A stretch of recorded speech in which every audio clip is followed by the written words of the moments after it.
Akhir-akhir ini banyak banget yang lewat di beranda ya. Ternyata kesempatan untuk kita mendapatkan for your page atau yang dikatakan FYP itu menjadi sebuah tantangan, terutama kita bagi afiliator kecil. Dan seringkali ini menjadi sebuah kendala bagi kita-kita yang baru saja terjun di TikTok affiliate. Dan yang jadi masalah adalah rasanya kita sudah bikin konten yang sama dan bahkan kita ngerasa konten kita itu sudah lebih bagus daripada yang lainnya ya. Tapi kenapa sih kok kita tidak kunjung mendapatkan traffic?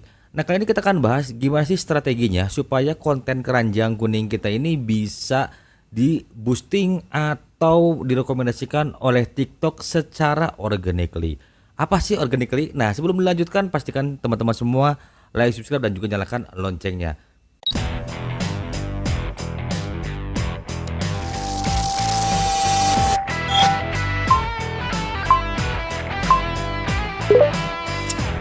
Now you're on Kang Adi channel. Let's jadi on dan pastikan tonton konten ini sampai habis. Oke teman-teman semua ya. Jadi kali ini kita akan membahas gimana sih strateginya supaya konten kita itu terutama ya ini untuk affiliate keranjang kuning itu bisa mendapatkan traffic ya. Tapi tidak hanya mendapatkan traffic saja. Apa untungnya kalau misalnya kita dapat traffic banyak tapi tidak ada penjualan. Oke teman-teman semua ya. Kali ini kita akan bedah dulu sebuah kasus ya di mana waktu itu ada seseorang yang viewsnya itu sampai ratusan ribu, tapi yang check out ternyata hanya 3 orang. Dan itu apa namanya menurut saya sangat lucu sekali ya, ratusan ribu, kemudian yang check out cuma 3 orang. Lalu apa sih problemnya? Padahal kontennya FYP, kemudian keranjang kuningnya ada, tetapi untuk penjualannya sangat-sangat jauh. Nah, biasanya teman-teman semua ya, hal seperti itu terjadi karena yang pertama, saat kita mulai mempromosikan, kita tidak melakukan riset-riset produk. Nah, kira-kira nih di tahun 2024 dan sekarang itu bulan Mei ya teman-teman ya. Di bulan Mei apa sih yang lagi trending dan yang lagi benar-benar banyak dicari oleh para warga TikTok, terutama mereka-mereka yang sedang berbelanja di TikTok Shop. Nah, ini akan saya bahas nanti setelah penjelasan 3 poin pertama sebagai strategi untuk mendapatkan traffic secara organik. Nah, sebelum kita masuk yang pertama, kita bicara organik dulu. Jadi sebelumnya saya sempat baca-baca juga ya dari beberapa kreator besar ada yang bertanya sebenarnya apa sih Kang konten organik itu?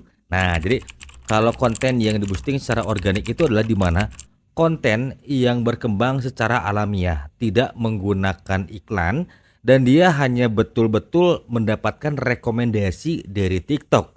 Jadi karena kontennya bagus, kemudian para audiensnya suka, itu pada akhirnya konten itu meledak ya teman-teman ya. Dan perlu teman-teman tahu, jadi ketika kita ingin mendapatkan jalur FYP di saat akan apa namanya ya posting konten keranjang kuning, itu kita perlu tahu 3 hal ini. Kita bahas dulu yang pertama ya teman-teman ya. Nah, untuk yang pertama ini kita perlu yang pertama ini kita perlu melakukan riset produk ya. Ini selalu saya bahas ya. Kenapa sih kita harus riset produk? Nah, case yang tadi ketika ada satu video yang sampai ratusan ribu ternyata nggak ada yang check out atau bahkan hanya 3 orang yang check out, itu jadikan sebuah pembelajaran untuk kita. Karena produk tersebut sudah tidak trending lagi dan sudah tidak banyak dicari oleh orang-orang.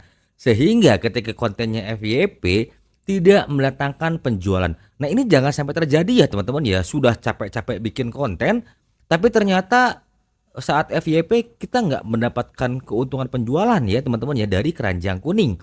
Nah, itulah sebabnya teman-teman perlu tahu juga ya biasanya gimana sih Kang untuk riset produk-produk yang sedang trending.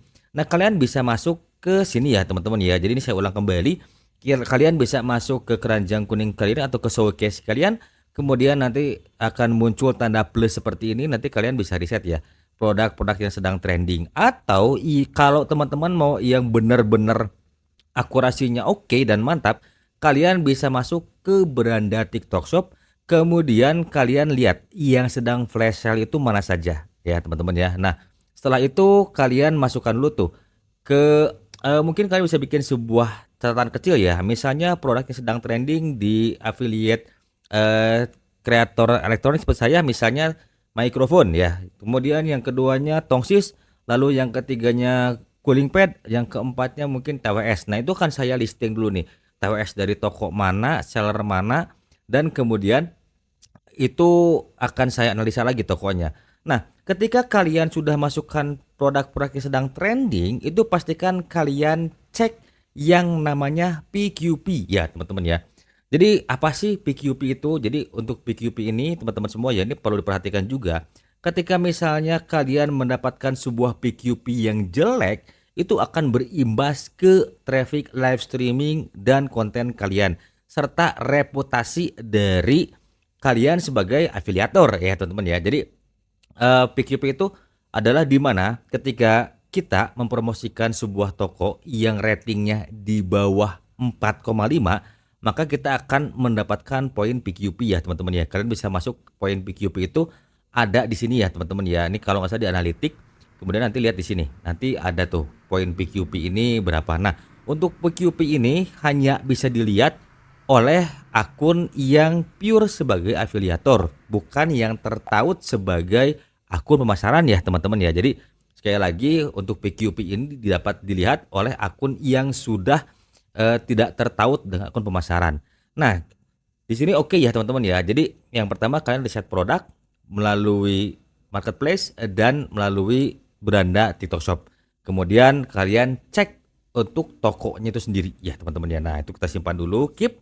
Kita paham mengenai produk-produk yang trending untuk yang pertama.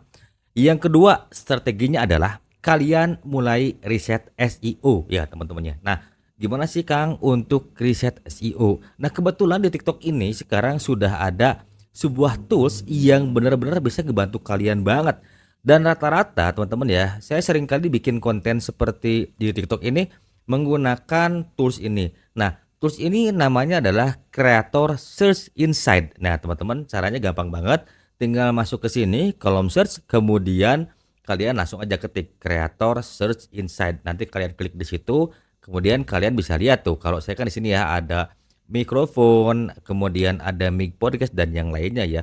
Nah, ini tuh biasanya saya selalu tonton lagi videonya. Nah, setelah saya masuk ke sini, saya baru lihat nih contoh-contoh video yang mendatangkan traffic banyak. Nah, saya mulai tuh riset SEO-nya apa saja, hashtagnya apa saja ya, teman-teman ya. Nah, untuk apa sih SEO ini? Ya, seperti teman-teman tahu ya, SEO ini berfungsi ketika ada audiens yang sedang mencari produk ya. Contohnya misalnya mikrofon kondenser. Nah, untuk mikrofon kondenser apa sih rekomendasinya? Nah, biasanya nanti si audiens itu akan ngetik rekomendasi mikrofon kondenser murah atau misalnya rekomendasi mikrofon kondenser bagus. Nah, kalau kalian saat mencantumkan keyword di captionnya pas dan kemudian terdeteksi oleh TikTok SEO-nya itu banyak dicari dan kemudian video kalian sering muncul, itu biasanya kalian akan nongkrong di beranda TikTok Shop ya, teman-teman ya. Nah, apakah harus banyak produk Kang ketika misalnya atau mungkin kita banyak review dengan produk yang sama Kang untuk dapat bertengger di beranda TikTok Shop. Nah, ini nanti kita akan bahas ya, teman-teman ya. Jadi tidak di skip teman-teman ya, tonton sampai habis supaya kalian gak ketinggalan informasi-informasi yang benar-benar penting ya, teman-teman ya.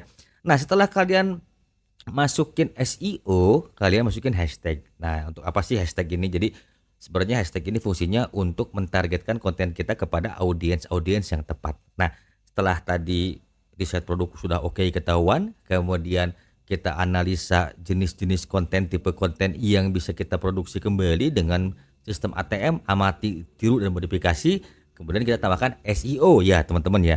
Nah, yang ketiga, ini pastinya kalian tanya-tanya kan, gimana sih Kang kok orang lain bisa FYP kontennya dan bisa mendatangkan penjualan yang cukup banyak sekali. Nah, jika kalian memenuhi dua syarat yang tadi, sebetulnya sistem rekomendasi TikTok itu adalah ketika kalian ingin mencapai sebuah traffic yang tinggi, itu kalian harus mendatangkan penjualan dari konten kalian. Nah, jadi intinya semakin tinggi penjualan yang terjadi ketika kontennya itu lewat di audiens, maka konten kalian akan semakin rekomendasikan. Berbeda dengan konten-konten yang sifatnya entertain ya teman-teman ya. Jadi kalau untuk keranjang kuning itu yang jadi benang merahnya adalah semakin banyak penjualan, semakin banyak transaksi yang terjadi, maka konten kalian akan semakin di-boosting oleh TikTok secara organik. Nah, jadi 3 poin inilah yang harus kalian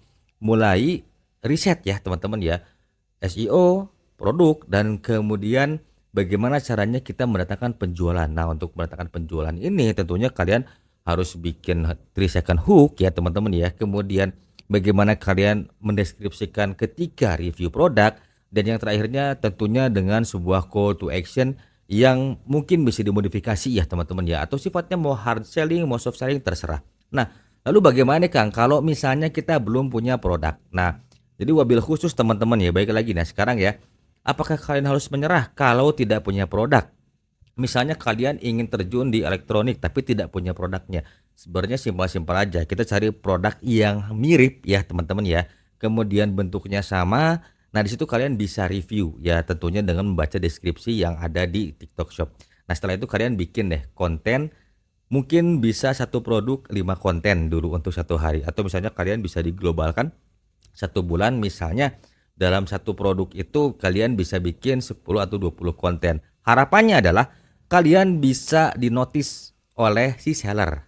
Dan biasanya kalau saya bikin konten sekitar satu produk 8-10 konten, suka ada penjualan 1-2 biji ya teman-teman ya. Nah, berharap jika kalian misalnya kontennya bagus dan kemudian banyak penjualan, biasanya kalian akan banyak ditawarin tuh produk-produk yang sejenis ya teman-teman ya. Misalnya di home living, household, dan sebagainya. Nah, jadi intinya semua itu perlu konsisten dan pembelajaran. Lalu pertanyaannya Kang, apakah kualitas dulu atau kuantitas dulu? Nah, karena ada yang bilang sehari 30 konten, sehari 10 konten, sehari 20 konten. Jika kalian mampu, kerjakan. Jika tidak, 1 hari 5 konten saya pikir sudah sangat maksimal sekali. Apa yang saya rasakan ketika bikin konten 1 hari 5 kali, itu minggu depannya bingung bikin konten apa lagi. Jadi kalian sudah mulai itu. Sekarang mungkin karena persaingan lebih ketat. Jadi misalnya nih untuk satu produk kalian mau bikin 10 konten. Kalian mulai bikin tuh strukturnya seperti apa, tipenya seperti apa. Jadi kalian ketika bikin konten nanti itu tidak akan pusing lagi. Misalnya saya bakalan review power bank, misalnya ya, power bank dari robot. Misalnya hari pertama saya bikin konten 3, misalnya saat traveling, kemudian saat menggunakan, kemudian ngebahas kelebihan dan kekurangan. Misalnya yang keempatnya lagi kita bahas head to head ya, misalnya robot power bank dengan power bank dari Mixio ya teman-teman ya. Jadi ada komparasi. Terus yang kelimanya kalian bisa bahas kelebihannya ya teman-teman ya, atau kemudian kalian bahas kekurangannya tuh, dan yang lainnya kalian bisa gunakan AI ya teman-teman ya. Kalau kalian misalnya belum tahu untuk promnya, kalian bisa tonton di sini ya teman-teman ya. Saya sudah pernah bikinkan di jauh-jauh hari yang lalu bagaimana caranya kalian membuat sebuah konten planner, kemudian konten pilar ya teman-teman ya, untuk membangun sebuah akun. Nah setelah itu kalian mulailah trial and error. Jadi ketika kalian misalnya sudah ketemu konsepnya, karena semakin sering kita bikin konten, pada akhirnya kita akan tahu di mana kekurangan dan kelemahan kita. Dan intinya adalah semua butuh proses ya teman-teman ya. Jadi jangan mudah tergoda dengan angka-angka yang sering lewat di beranda kalian. Kalau perlu nggak perlu tahu deh kalian. Ya jangan lihat hal dulu seperti itu. Terkadang itu bukan menjadi motivasi, malah menjadi ambisi yang terkadang membuat kita lelah sendiri ya. Jadi untuk kesimpulannya adalah untuk teman-teman semua, pastikan kalian sudah harus mulai riset dari 3 hal yang tadi sudah saya bahas. Kemudian memikirkan apakah akan mulai dari kualitas dulu dan kuantitas dulu. Karena sekali kalian berhasil mendapatkan exposure dan kalian dikenali sebagai afiliator di TikTok affiliate dan di platform TikTok, maka itu tidak akan susah untuk mendatangkan cuan bagi kalian ya. Jadi tidak hanya dari affiliate saja, kalian juga bisa dapat endorse dari tempat lain juga, dan kalian bisa direct traffic kalian kemanapun kalian mau. Dan ini akan kita bahas di konten berikutnya ya teman-teman ya. Bagaimana caranya mengoptimalisasi, misalnya kita sedang membangun akun channel di YouTube tanpa perlu beriklan, tanpa perlu membayar apapun, tapi kita bisa mendapatkan views yang cukup banyak. Jadi pastikan kalian pantengin terus channelnya Kang Adi. Jangan lupa subscribe untuk membantu perkembangan channel ini. Sampai jumpa di video berikutnya.